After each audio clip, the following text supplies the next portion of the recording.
What's up, everybody? Welcome to the rLounge. How my entitled coworker went from the plotter to the victim and got served divorce papers at the office.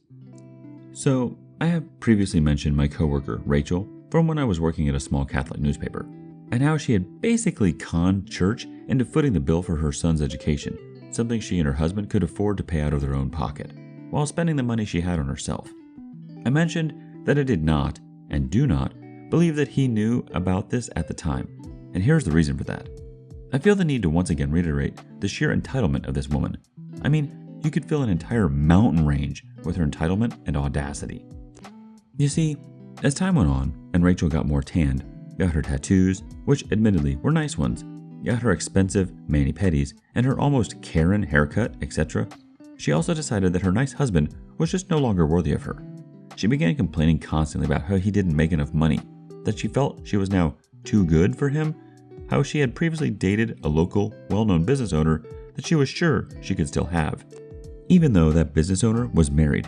Not necessarily a lie, as everyone in the area knew this business owner had a propensity for having extramarital affairs, sort of an open secret. She then started bragging that she could have any guy she wanted, and would even mention that she was starting to go into dating sites. This was back before Tinder and WhatsApp, when you had to use Match.com or eHarmony, etc. Of course, she would stop the cheating talk whenever her son was around, since it was an individual building with a small staff and a decent amount of space. We were allowed to bring in our children if we needed to, especially since everyone's children tended to be well behaved and were old enough by this point to keep themselves busy, and no one really took advantage of this. So her son, who was a preteen, would come by the office after school on a lot of days and wait for his dad to pick him up. During this time, however, while she would stop with the cheating talk, she would still make thinly veiled insults and derogatory comments about her husband in front of their son, who would try to ignore her, but you could see he was uncomfortable with it.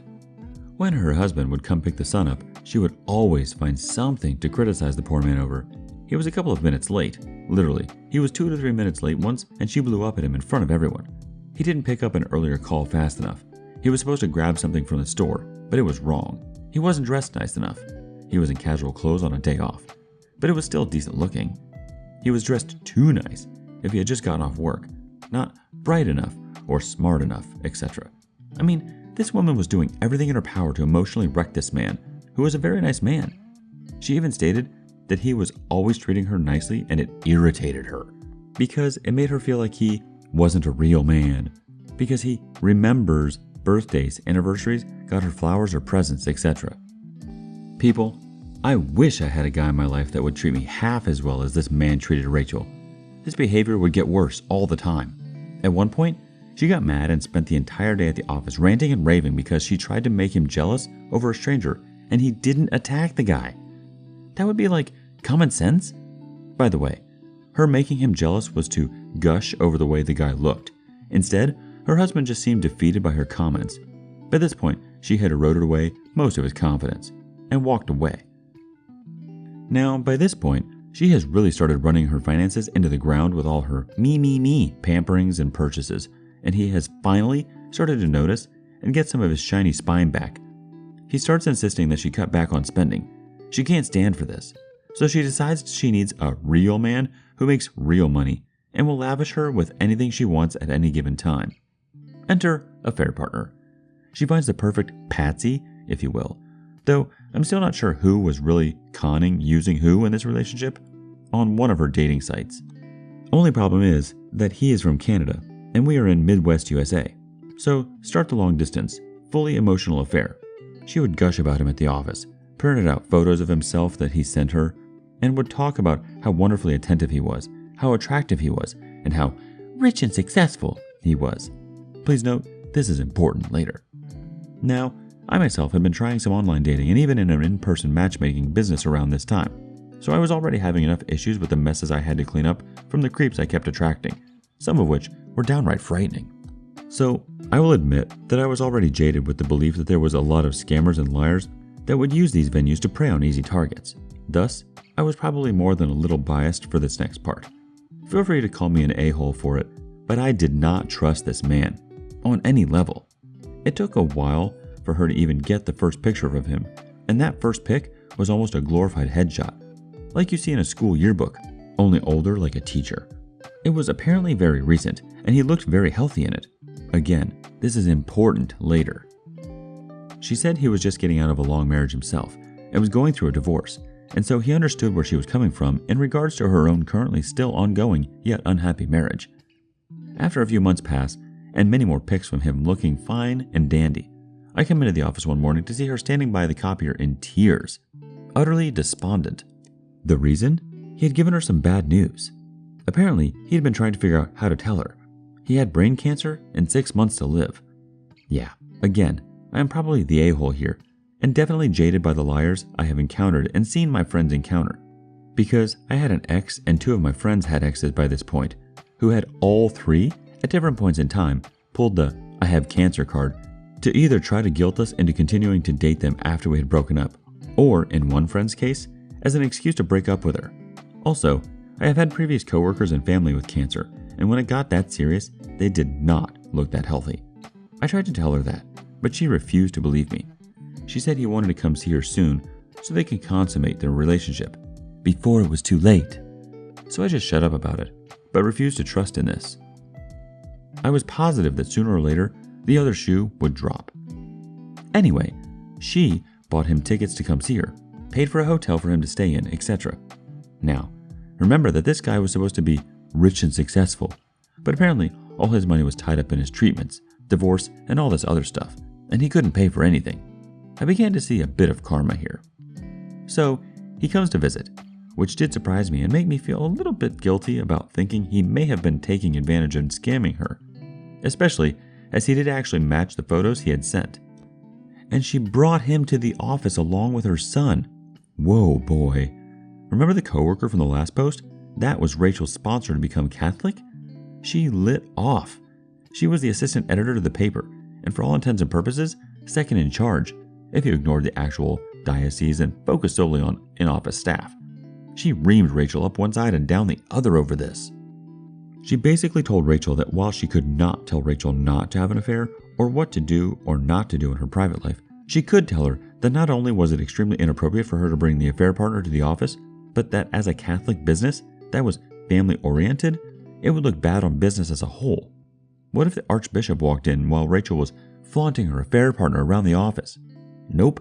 As long as Rachel was still married, she was not to bring any affair partner to the office.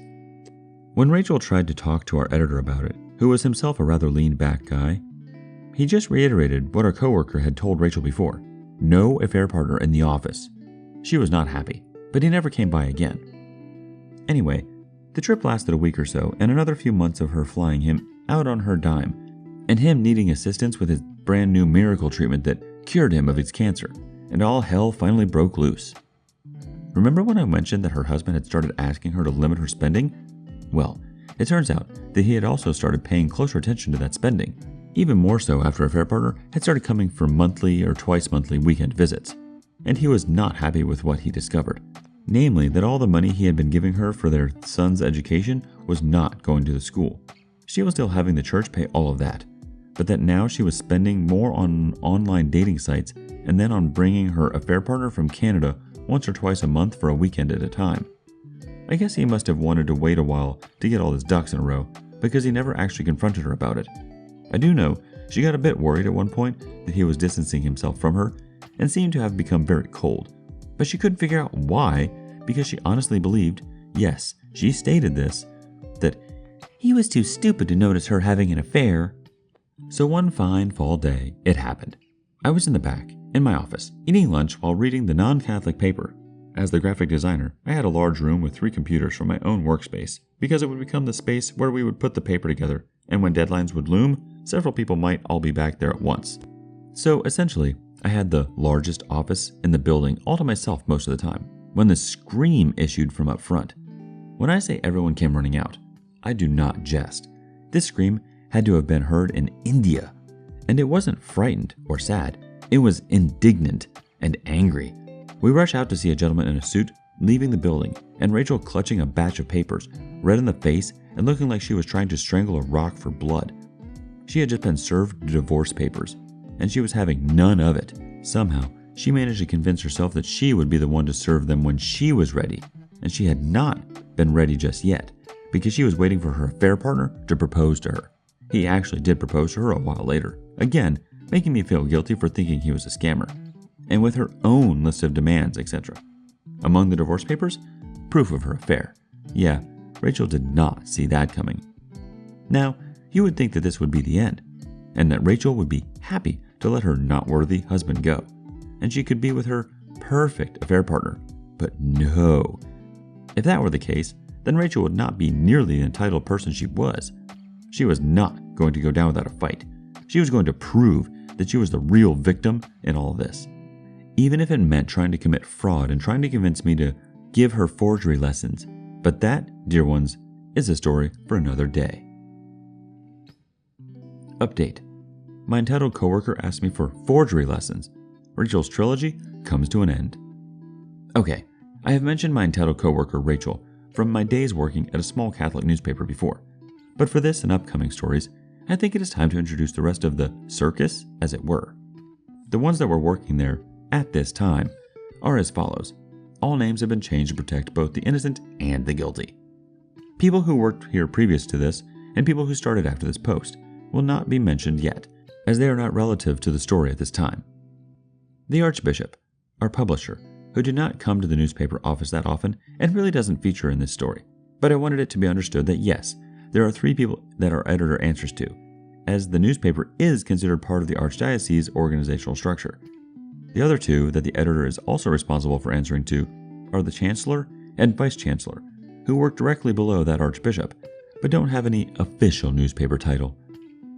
Tom, our mostly beloved, if a little dense at times, editor-in-chief, who is suffering some serious on-off health issues, important as it explains why so many rotten things happened under his watch that he missed.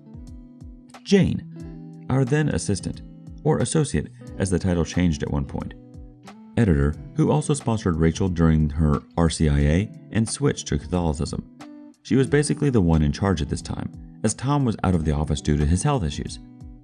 Roger, a deacon and newly hired advertising exec who had not yet settled into his toxic, misogynistic, manipulative, thieving, gaslighting ways yet. He was still getting a feel for how much he could get away with, and Jane was still able to provide a nice buffer between he and I at this point. Lindsay, a writer/photographer. Marcy, a full-time employee who split her work between part-time writer-photographer as well as part-time advertising associate working under Roger. Rachel, a long-time receptionist secretary who shared duties with Gina and was extremely entitled. She had a soon-to-be ex-husband and a son and an affair partner. Gina, another receptionist secretary who shared duties with Rachel and had been working there for about 1.5 to 2 years by this point. Also worth noting that she was newly engaged to her longtime boyfriend. Kathy, our office manager. And yours truly, me, the graphic designer. There were others that would come and go at this time, but they were usually either people that were temps to help during peak printing times, freelancers that would help write, take photos, or our IT guy that would come in as needed. Basically, none of them worked in the office on a regular basis. Anyway, I digress. When we last left off, Rachel had been served divorce papers at the office and she was livid to say the least. And she spent the next several days letting us know this. Every day, as she tried to get things organized, she was yelling and snapping and throwing a fit. At us, at customers, at advertisers, at pretty much everyone. She even verbally accosted a few priests and a nun to complain about her horrible husband and ask how she could stop this, since divorce is not readily recognized in the Catholic Church, and an annulment is usually needed. Jane constantly had to tell her to cool it. At one point, she even started telling Gina that she should just break up with her boyfriend and not get married, as marriage was horrible, men were horrible. She wouldn't be able to trust her husband, and would just be worthless like all the others. Mind you, she was still singing the praises of the affair partner at this point. Well, Jane finally had it, and the next time Tom was in, Jane went to him about all this, because Rachel was actively trying to undermine Gina's engagement, and it was making Gina very uncomfortable. And Gina didn't even talk about it all that much. But even the sight of her engagement ring would set Rachel off. So Tom called Rachel into his office and basically told her that she had 2 choices. She could stop snapping at everyone and stop trying to convince Gina that marriage was bad, or she could just quit now, because if she didn't stop those 2 things, she would be fired. She was smart enough to know that while Jane did not have the authority to fire her, Tom did and would. So she stopped snapping so much and stopped deriding marriage in front of Gina. You'd think it would be all good at that point, right? We would finally get a break from all the drama. Nope. Get your popcorn out, folks, because crap was about to hit the fan. Rachel had decided to take all her pent-up anger and frustrations and laser focus them onto one goal and one goal only. She wanted revenge. So she decided to put all, and I mean all, her energy into making her soon-to-be ex the most miserable man on earth, though I am pretty sure that by this point she had already previously succeeded. Now, soon-to-be ex, not nearly as stupid as Rachel thought, did stay in the house, and Rachel was the one forced out. So she went to stay at a hotel. I believe it was one of those where you could basically rent it like an apartment for a week at a time, no lease needed, and a kitchenette included. And they also split custody of their son 50-50 during this time. But her being without her house, her access to his money, as he had cut her off from his paycheck with the exception of a small bit for child support, even though he was not required yet, and her having to use her own money to buy things, all just added fuel to the fire of her wanting to get back at soon-to-be ex. Though it was not initially much of a revenge plan, as it basically consisted of her trying to take him for everything he owned, under the guise of deserving both alimony and child support, and was positive she could get full custody in the house, she decided that while tanning and constant haircuts, dye jobs were a continued must, she would forego the weekly mani-pedis and twice-monthly spa treatments. Instead, she started looking for lawyers, any that would explain to her that she was highly unlikely to get alimony under the circumstances, as she had been employed for several years, was not a stay-at-home mom, and had a good enough skill set and work history to remain employed or get a new job. She would dismiss from consideration almost immediately. She was going to get her alimony. She did eventually settle on a lawyer who was willing to do what she asked and try to bilk him for everything. So with that done, she started gathering all financial records, all past bank accounts, all information she could get. She started bringing all of this paperwork to the office, and anytime the phones weren't ringing and she didn't have a specific job she had to do, she would instead pore over all this information.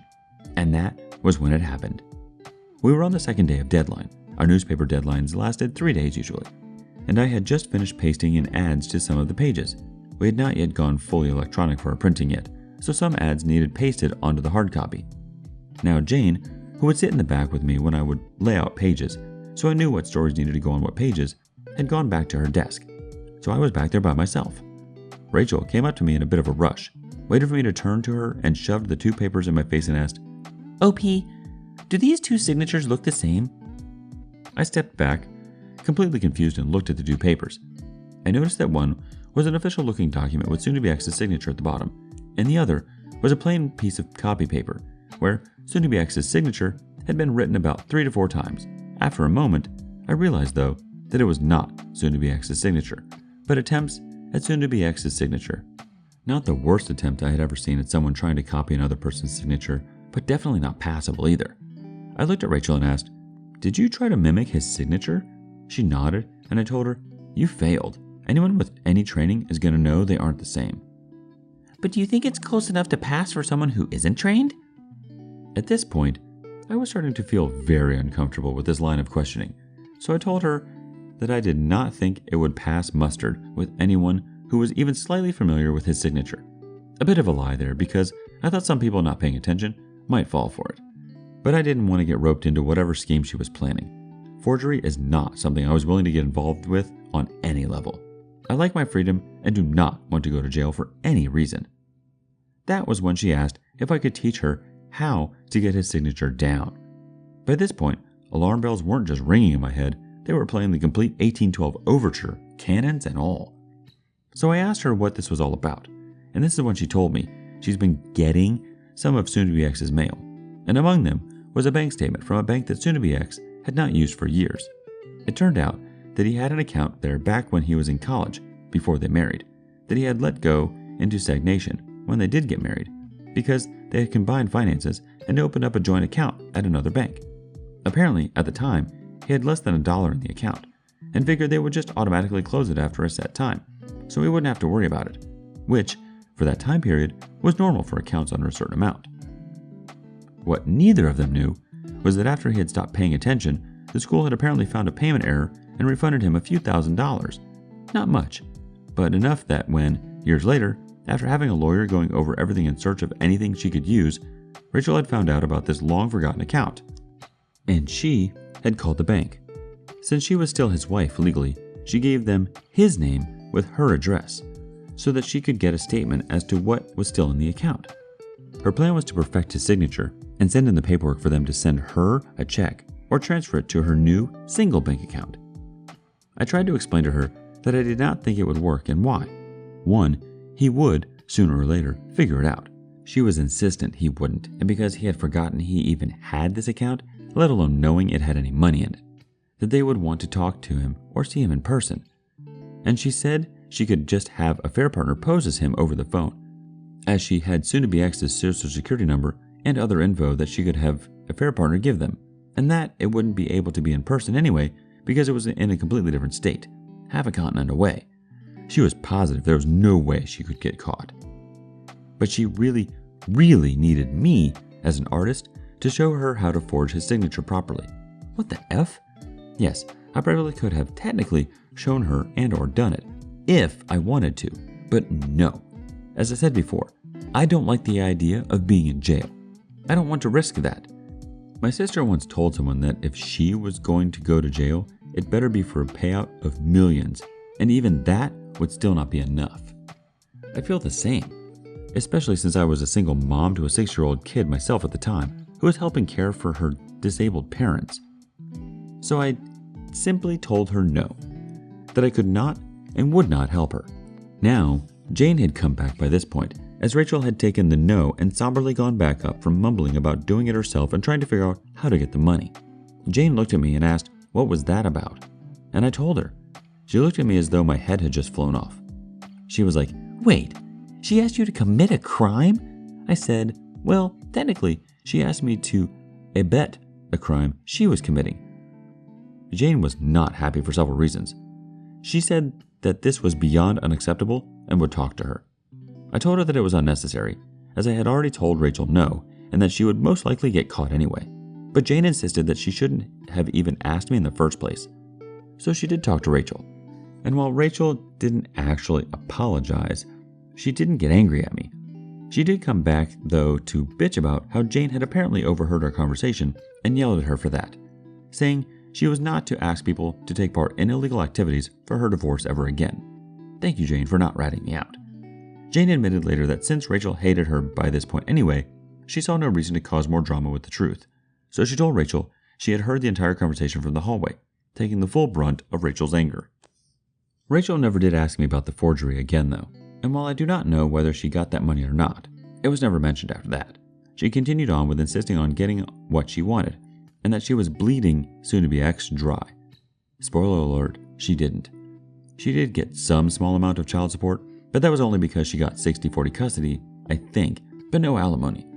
She also did not get the house, and all the other things she thought she was owed. She did eventually get engaged to a fair partner, who was now allowed back at the office during his visits, should he be visiting during that week, but only to pick her up or drop her off, and showed up with a large, shiny engagement ring. No, I don't have proof that he paid for it, or that it was real, so there was still a possibility of scamming, since she was not divorced at the time the engagement occurred. But by this time, Rachel's time at the paper was starting to run its course.